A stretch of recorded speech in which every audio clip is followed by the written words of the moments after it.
Hey everyone. So today I wanted to share with you some extra help on chapter 7, problems 11, 15, and 16. So I'm going to show a few examples on how you could solve those, but I'm not going to solve them exactly, okay? If you need extra help, you can always join office hours Tuesdays at 10 a.m. and Thursdays at 3 p.m. All the invitations will be sent to your school email, so make sure you're checking that. Okay, so to solve all three of these problems, we're going to be looking at the 3 steps to solve equations in the bottom left corner over here. So step 1, find the variable. Step 2, identify what's happening to the variable. And step 3, write the inverse operation on both sides. So this could help you with 11 or 16, but because we have a decimal in the denominator, I would say it's more similar to number 11, okay? So first step to solve this is to find the variable. So my variable is in the numerator spot and it is C, okay? Step 2, identify what's happening to the variable. Well, this line right here means division. So I know that my variable is being divided by 2, okay? So now in step 3, it says write the inverse operation on both sides. The inverse operation is just the opposite of whatever operation is being used. So here we're dividing C by 2.2. Okay, to use the opposite of division, we're going to look over here on the right. Opposite of division is multiplication. 0.2 times C over 0.2 on the left side, and then 7 times 0.2 on the right side, because remember, this is an equation and we have to keep it balanced. That's why we write the same thing on both sides. Whatever you do to the left side, you have to do to the right side, and vice versa. Okay, so now that we've followed all 3 steps, now you just have to do the math, work it out, and you'll solve for the variable. So 0.2 times C over 0.2, that's the same as writing 0.2 times C over 0.2. And if you did multiply this out, this is what you would get. Okay, so 0.2 divided by 0.2 is just going to be 1, because anything over itself is always 1, like 5 divided by 5 or 12 divided by 12, that's 1, right? So 0.2 divided by 0.2, that's going to give us 1. And 1 times C is just the same as C.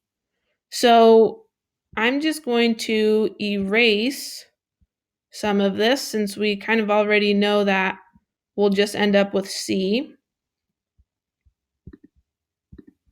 Okay, so I'm going to cross these off so that I know that I dealt with it. And knowing that 0.2 divided by 0.2 is 1, I'm just going to write C on the left side. Equals, now I'm going to deal with the right side, 7 times 0.2. Well, if I'm doing this on a calculator, I'll get 1.4. If I'm doing this in my head, I know 7 times 2 is 14, but I have that decimal, so I would put the decimal right here. So your answer is 1.4. So you can use the same method that I used to solve number 11, and you should get the right answer. Okay, so now let's try to solve a similar problem to number 15. Okay, so step 1, find the variable. My variable is on the left side of the equation, and it is C again. Okay, step 2, identify what's happening to the variable. Well, the variable is being subtracted by 1. And then step 3, write the inverse operation on both sides.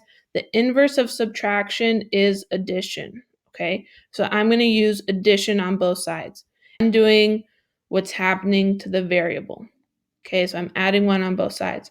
So then I can just think -1 plus 1. Well, that'll give you 0. So I end up with C on the left side. And then 8 plus 1 is 9. Okay, so I got my answer. So if you use these same steps in the same method to number 15, you will solve for A, okay? I'm going to solve another division equation so that it can help us with number 16. So our new problem is going to be 12 equals a over 7. Okay, this is similar to number 16. So I'm going to follow the 3 steps to solving equations. Step 1, find the variable. My variable is in the numerator spot. Okay, on the right side. Step 2, identify what's happening to the variable. As we said earlier, this line means division. So it looks like the variable is being divided by 7. And step 3, write the inverse operation on both sides. So this means I need to use the inverse of division to help me solve this. Inverse of division is multiplication. So using that information, I'm going to multiply both sides by 7.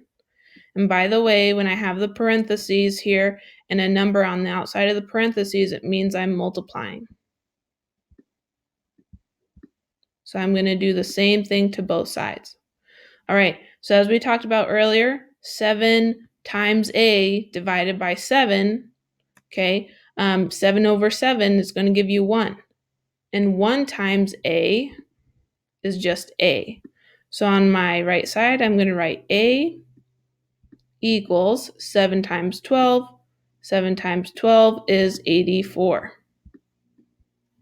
Okay, so that's some examples on how you could solve 11, 15, and 16. If you have any other questions, let me know. Don't forget about office hours on Tuesdays and Thursdays.